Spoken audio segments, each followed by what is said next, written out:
ตัวเองเนี่ยเราปกป้องครอบครัวนะเราปกป้องแม่เราปกป้องน้องเราปกป้องทุกคนที่เป็นครอบครัวที่เป็นเครือญาติสั้นๆเรื่องแม่เราก็ฮักที่สุดถ้าคนดีคนนึกถึงให้แม่คนหมู่จะบอกไปไหนเด้อ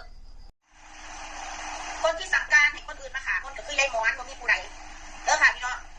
สิว่าอีประเด็นที่ปักไม้ข่อยเด้อที่ปักไม้ผัวข่อยวันลูกเคยนี่เฮ็ดสั่นน้ำใจเจ็บมากจนเท่าสมือนี่แล้วว่านะทั้งที่เราบ่เคยเห็นยังไงเห็นนะเราบ่เคยทำร้ายร่างกายเนี่ยแต่นิดเดียวพี่น้องเองคอยบ่ได้หูหนวกตาบอดสิบ่มืดตาบ่ขึ้นว่าสิมาไว้ผัวสิมาเข้าข้างผัวมันเป็นไปไม่ได้พี่น้องมันเป็นไปไม่ได้คนเฮาน่ะคนเฮามันมีจิตใจสำนึกเด้มันมีจิตใจสำนึกอันไหนดีอันไหนชั่วเรารู้พี่น้องคอยสิมานั่งไว้ผัวคอยทั้งที่สามีผู้เป็นผัวตีแม่นู่นนี่นั่นบ่แม่นมันบ่แม่นมันบ่ใช่พี่น้องสิมาไปเงิน20,000ติหมูน้ำหนัก20กิโลเดี๋ยวเอาไปเพียงหมูน้ำหนัก20กิโลนั่นบ่นักติกินเบิดอยู่ติ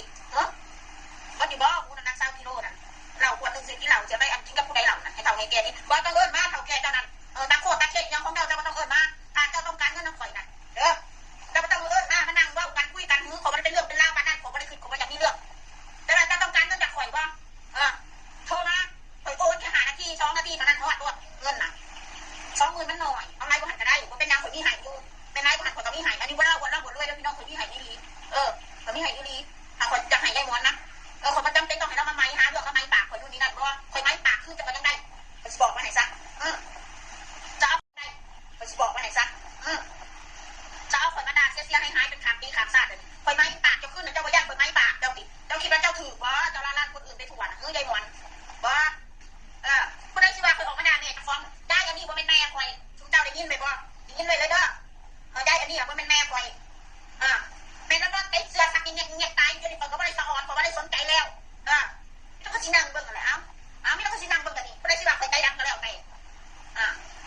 ก็ได้ว่าบาปกันเด้อตกนรกบ่ไว้กันตกน้ำกันบ่เป็นหยังตกน้ำกันบาปก็บาปก็สิยอมบาปตกน้ำกันเวรกรรมมันมีจริงให้มันมีมาโลเวรกรรมนั่นบ่เป็นหยังดอกไม่เมื่อคนหนึ่งพยายามที่จะเข้าใจพยายามที่จะเป็นคนดีแต่ในเมื่ออีกฝ่ายนึงมันทำให้เราจะชั่วให้เราเป็นคนชั่วเราก็ต้องชั่วให้มันถึงที่สุดพี่น้องเข้าใจป่ะเข้าใจป่ะในเมื่อคนนั้นเขาต้องการให้เขาชั่วเขาต้องการให้เขาตกนรกถ้าก็สิตกสิเป็นอย่างไรจะชั่วให้เราเป็นคนชั่วเราก็ต้องชั่วให้มันถึงที่สุดพี่น้องเข้าใจป่ะเข้าใจป่ะในเมื่อคนนั้นเขาต้องการให้เขาชั่วเขาต้องการให้เขาตกนรกถ้าก็สิตกสิเป็นอย่างไรตกน้ำกันลงน้ำกันแล้วมันสิเป็นอย่างไรเกิดเป็นคนคือกันสิเป็นยังก็แล้วแต่เป็นเปรตเป็นผีหาตาซาตานทั้งใดก็แล้วแต่ในเมื่อที่ออกมาพูดอย่างนี้เราก็สามารถที่รักทุกสิ่งทุกอย่างได้แล้วเข้าใจป่ะทางให้ต้องเข้าใจก็แล้วแต่เด้อตามเดี๋ยวตามท่านตามท่านกับตามรถมันเป็นอย่างยอมบาปยอมเนรคุณยอมทุกสิ่งทุกอย่างเด้อค่ะเดี๋ยวกูจัดมึงทีหลังมึงด่ากูให้มึงสนุกปากไปเลยตอนนี้เดี๋ยวกูจัดมึงแน่นะข่อยจะมาตัดแล้วผู้ใดเสนอหน้าจะไปตั้งซื้อให้ลูกข่อยให้พอไม่ได้ตั้งซื้อให้ลูกข่อยเด้อข่อยว่าเอาซื้อของเจ้าตั้งให้ลูกข่อยน่ะข่อยย้ายประเทศลาวค่ะได้ข่อยสิเอาลูกข่อยไปเปลี่ยนซื้อประเทศลาวข่อยบ่เอาข่อยบ่ต้องการเดี๋ยวข่อยใช้ซื้อเองเจ้าบ่มีวันไหนก็สิได้อุ้มลูกข่อยบ่ได้มีวันไหนก็สิได้อันมือแข็งออกโกรธเอายังขอเพิ่นมาจังได๋ก่อนอ้อมก่อนเอาครอบครัวกลับคืนไปอีกต่อไปเจ้าบ่มีวันนั้นเด้อข่อยก็สิขอให้เจ้าสาธุขอให้เจ้าเจริญรุ่งเรืองข่อยบ่สาดแช่งเจ้าเด้ข่อยสิขอให้เจ้านะ